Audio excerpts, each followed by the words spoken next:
মা ভালো তো মেয়ে ভালো, বাপ ভালো তো বেটা ভালো। কথা বুঝতে পেরেছেন? এজন্য নারীদেরকে সুযোগ করে দেওয়া উচিত।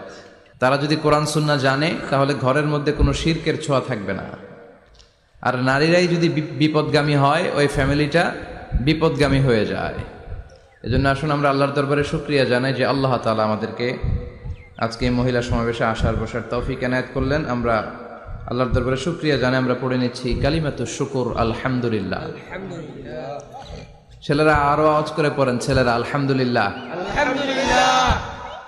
আমরা আল্লাহর কাছে কামনা করছি যে আল্লাহ তাআলা শেষ পর্যন্ত যেন আমাদেরকে এই প্রোগ্রামে উপস্থিত থাকার তৌফিক এনায়েত করে এবং এই প্রোগ্রামের সর্বোচ্চটা যেন আমরা নিয়ে যেতে পারি। আল্লাহ তুমি তৌফিক দাও। আজকের এই প্রোগ্রামটাকে তুমি আমাদের নাজাতের ওসিলা বানাও।